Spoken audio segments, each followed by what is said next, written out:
नमस्कार, नमो नारायण। गीता दैनिक दैनिक के अंदर आज हम 145वें दिन में प्रवेश कर चुके हैं और 145वें दिन में आज हमारे 6वें अध्याय का अंतिम श्लोक भी हम पाठ करने जा रहे हैं। एक ही श्लोक है, 47 नंबर श्लोक। तो आइए इसको पाठ करते हैं। योगेनामपि सर्वेषां मद्गतेनान्तरात्मना श्रद्धावान् भजते यो मां समयुक्ततमो मतः। ओम तत्सदिते श्रीमद्भगवद्गीतासु उपनिषत्सु ब्रह्मविद्यायां योगशास्त्रे श्रीकृष्णार्जुन संवादे आत्मसंयम योगो नाम षष्ठोऽध्यायः। छठवां अध्याय आत्मसंयम योग इस श्लोक के साथ समाप्त कर रहे हैं। इस श्लोक में भगवान श्री कृष्ण कहते हैं कि समस्त योगियों में भी जो श्रद्धावान योगी मुझ में लगे हुए आसक्त अंतरात्मा से मुझको निरंतर बचता है, वह योगी मुझे परम श्रेष्ठ मान्य है। श्रद्धावान, पूरे सनातन धर्म की जो पूरी ऊर्जा की बात होती है वो है श्रद्धावान। गीता में युक्तम शब्द 2 जगह आया है। युक्तम शब्द 2 जगह आया है, यहाँ और अध्याय 12 के श्लोक दूसरे में युक्तम शब्द आया है।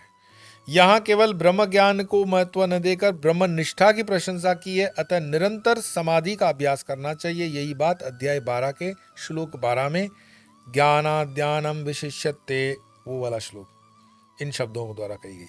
यह श्लोक मुख्यतया भक्ति परक है, क्योंकि यहाँ सम्मुख खड़े भगवान मत गतेंतरात्मना माम भजते ऐसा मानो अपनी और उंगली से निर्देश करके कह रहे हैं। माम और भजते का प्रयोग होने से ये बात स्पष्ट हो जाती है।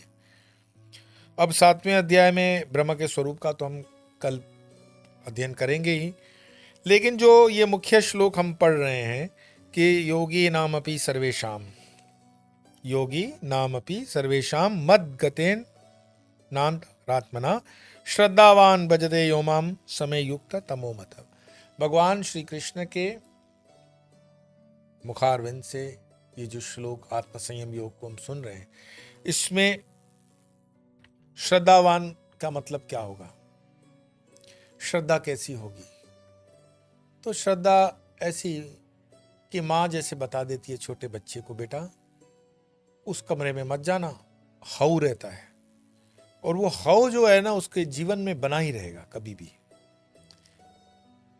मान लो कोई बच्चा, अगर माँ देखती है कि शरारती है तो उसको डरा धमकाने के लिए कोई चीज उसके दिमाग में डाल देती है। जैसे वो मानो कि पानी की तरफ बढ़ रहा है, कुएं की तरफ बढ़ रहा है, अग्नि की तरफ बढ़ रहा है, तो उसको किसी तरह से उस बच्चे की माँ के प्रति श्रद्धा है। माँ का डर थोड़ी है, माँ के प्रति श्रद्धा है, क्योंकि माँ उसका लालन पालन पोषण कर रही है। माँ के अलावा उसका कोई आश्रय दूसरा नहीं है। माँ ने कह दिया, बच्चा मान लेता है। ये रही हमारे पंच महाभूतों के शरीर की श्रद्धा कि हम जो देखते हैं। फिर होती है गुरु के प्रति श्रद्धा। गुरु ने कह दिया, शिष्य मान लेते हैं। श्रद्धा कैसी हो? पति पत्नी की श्रद्धा। आजकल जो समाज के अंदर विघटनकारी ये दृश्य दिखाई देते हैं कि पत्नी और पति शादी करते हैं, 3-4 महीने के अंदर ही छूटा छेड़ा। तलाक शब्द मैं नहीं कहूँगा, हिंदुओं को शर्म आना चाहिए। तलाक शब्द हमारा नहीं है। तलाक शब्द तो उनका होता है जिनका हलाला होता है। हिंदू कब से तलाक लेने लगे? हम ब्याह करते हैं, हम निकाह थोड़ी करते हैं कि तलाक लोगे। और किसी हिंदू में वो रहा नहीं कि जाकर के वो रिट पिटिशन करे सुप्रीम कोर्ट के अंदर कि भाई हमको तलाक क्यों दिलवा रहे हो? हमने हलाला भी नहीं किया, हमने निकाह भी नहीं किया, हमने विवाह किया है। तो विवाह से अलग होने की पद्धति तुम साधु संतों से पूछो, शब्द क्या होना चाहिए?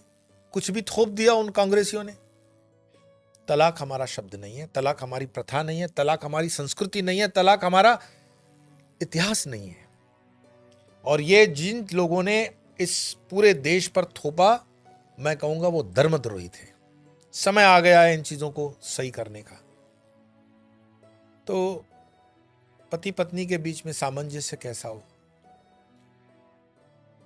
एक बार कोई अच्छा साधक कबीर साहब के पास पहुंचा और कबीर साहब से कहा कि सोच रहा हूं कि ब्याह कर दूं। कबीर ने कहा बहुत बढ़िया, क्योंकि अभी पिछले श्लोक याद है ना कि गृहस्थी में ही योगी पैदा होंगे। तो बहुत बढ़िया है कि तुम अगर धर्म के मार्ग पर चल करके ब्याह करते हो तो बहुत सुंदर बात है। तो बोले कि पत्नी कैसी होनी चाहिए, थोड़ा आप ज्ञान दें, आप गुरु हैं मेरे। तो बोले इसमें कहने सुनने की क्या बात है, ब्याह के अंदर समझने वाली बात है। ठीक है, बोले ठीक है, फिर भी तुम आए हो तो खाली हाथ तो तुम्हें भेजना ठीक नहीं लगता। उन्होंने अंदर से आवाज दी, पत्नी अंदर थी कबीर साहब की। कबीर साहब ने आवाज दी, अरे सुनते हो, जरा दीपक करके लाना। दिन दहाड़ सूरज कपाट पे, एकदम दिन के 12-1 का समय। पत्नी को आवाज दिया कबीर साहब ने कि सुनती हो, जरा दीपक करके लाना। कबीर साहब की पत्नी, वो भी कोई दिव्य महात्मा ही रही होगी, साधारण तो नहीं रही होगी, पवन से बचाने के लिए दीपक ला रही हैं और उसको हाथ रखते हुए कबीर साहब के आगे रख दिया। बोले जी महाराज। भक्त देख रहा है कि या तो कबीर सठिया गए, रोशनी है दिन में पूरी, कोई अंधेरा नहीं है, और उसको बोल दिया कि लाओ तुम दिया करके लाओ, और वो भी दिया करके आ गई। कबीर साहब ने फिर इधर उधर देखा, फिर कहा कि ऐसा करो, दीपक अंदर लेके जाओ, बुझा दो ना। पत्नी ने दीपक उठाया, फिर अंदर गई, अंदर बुझा दिया। ये जो शिष्य पूछने आया था कि मैं ब्याह करना चाहता हूं, वो कहा कि मैं पूछने क्या आया था, ये दिखा क्या रहे हैं। कबीर साहब ने कहा कि तुम्हारे प्रश्न का उत्तर है ये, पत्नी वो होनी चाहिए जो प्रति प्रश्न ना करे कि मूर्ख हो, स्टूपिड, तुम्हें पता नहीं है कि ब्राइट लाइट है, क्यों मुझे परेशान कर रहे हो। आज वाली पत्नी होती तो you don't have common sense. अगर आज की तारीख में किसी को कहो लाइट चालू है और उसको बोलो जस्ट ट्यूबलाइट चालू कर देना, तो 2-4 गालियां तो छूट में पड़ी जाए। एक तो पहले ही बोलेगी खुद उठ करके नहीं कर सकते हो, मैं अंदर काम कर रही हूं। मान लो कि बहुत शरीफ आदि वो है, तो आ भी गई, तो आकर पहले ही वो बेलन हाथ में रहेगा कि कितना मीटर का आजकल बिल आता है। 8 रुपया गुजरात की रेट है इलेक्ट्रिसिटी के बिल की। तुम्हारा दिमाग फिर गया है कि इतनी रोशनी है और बोलते switch on the light, tubelight जला दो। और जो देखने आया होगा सचो कबीर की तरह, मैं उसको अगर एग्जाम्पल दूं कि पत्नी ऐसी होनी चाहिए, उसका तो जी खट्टा हो जाएगा, रहने दो भाई, ऐसी शादी क्या करनी कि शादी से पहले बेलन दिख रहे हैं। इसको आनंद प्रमोद की तरह समझना, वो विवाह नहीं टिकते जिस विवाह के अंदर विवाद होता हो, और जहां पर कोई विवाद नहीं है वहां विवाह शुभ विवाह हो जाता है। और ये विवाद होता क्यों है? ये विवाद होता है हमारे सूक्ष्म रूपेण अहंकार के कारण। हमने समाज को इम्बैलेंस कर दिया। मैं हिंदुओं की बात करूंगा, हमने वेस्टर्न वर्ल्ड को कॉपी करते हुए अपने घरों में आग लगा दी। हमने अपनी संस्कृति को छोड़ा, हमने अपनी सभ्यता को छोड़ा, हमने अपने सनातन को छोड़ दिया, हमने अपने आचार को छोड़ दिया, हमने अपने विचार को छोड़ दिया, हमने अपनी वाणी को छोड़ दिया, वर्तन को छोड़ दिया, हमने अपने वेदों को छोड़ दिया, हमने अपने उपनिषदों को छोड़ दिया। मैं 2-2 ये श्लोक गीता के आपके समक्ष लाता हूं और मैं देखता हूं उसको कितने लोग देख रहे हैं, मन भर जाता है। कई बार मन करता है इसको बंद कर दूं, लेकिन नहीं। समाज के अंदर कुछ और ऐसे लोग हैं जो धर्म के प्रति समर्पित हैं, और अगर धर्म बचाना है तो वो संख्या के बल पर नहीं बचेगा, क्वालिटी के ऊपर बचेगा, क्वांटिटी के ऊपर नहीं बचेगा। इसीलिए आज भी 2-2 श्लोक वाला ये गीता हम चला रहे हैं।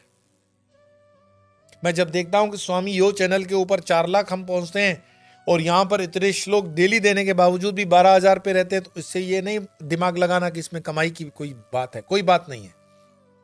एक एक वीडियो बनाने के लिए बहुत खर्चा करना पड़ता है, लेकिन दुख इस बात का होता है कि मरी हुई प्रजा के भीतर जाकर के गीता का प्रवचन करना ये दूध नहीं रबड़ी बेचने वाला काम है।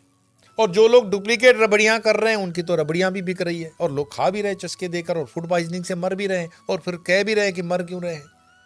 तो नहीं मरना है तो ओरिजिनल प्रोडक्ट लो। समाज के अंदर बहुत जो गंदगी है, इम्बैलेंस है, उसको समाज के अग्रणी ही दूर कर सकते हैं। तो कबीर साहब ने उसको समझाया कि जो पूछने आए ये इसका उत्तर है, विवाह कर सकते हो, लेकिन पत्नी वही हो, विवाह करे, विवाद न करे। और विवाद करेगी तो विषाद जीवन में आएगा, विषाद न करे। प्रत्येक रिलेशन के अंदर, प्रत्येक संबंध के अंदर ये चीज है। और भगवान श्री कृष्ण के इस श्लोक में भी योगे नाम अपि सर्वेशाम मद्गतेन अंतरात्मना श्रद्धावान भजते यो माम समय युक्त तमो मत। समस्त योगियों में भी जो श्रद्धावान योगी मुझ में लगे हुए अंतरात्मा से मुझको निरंतर बचता है, वह योगी मुझे परम श्रेष्ठ मान्य है। वो पत्तों वाला एग्जाम्पल मैंने दिया था कि नारद जी कहते हैं अभी तो 5,000 जन्म और लगेंगे। वो नाचता है कि अरे भगवान ने ध्यान तो दिया। श्रद्धा, ये श्रद्धा है। और भक्त की श्रद्धा ये होती है कि वो एक बार राम नाम ले लिया तो बस कोटि कोटि अपराध उसके कट जाते हैं। तो ये श्रद्धा है। तो अपनी श्रद्धा और निष्ठा को कमजोर मत होने देना। सनातन धर्म जो है सचमुच में इतना सबल है, वो तुम्हें इतना संरक्षण देता है कि मन के अंदर तुम्हारे थोड़ी भी कमजोरी मत लाना। गीता के 7वें अध्याय में कल प्रवेश करेंगे।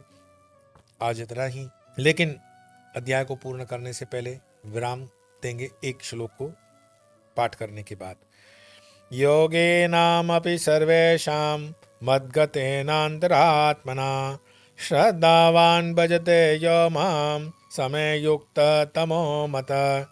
ओम तत्सदिति श्रीमद्भगवद्गीतासु उपनिषत्सु ब्रह्मविद्यायां योगशास्त्रे श्रीकृष्णार्जुन संवादे आत्मसंयमयोगो नाम षष्ठोऽध्याय। श्रीकृष्णार्पणमस्तु। आज इतना ही, कल फिर मिलेंगे, तब तक के लिए नमो नारायण।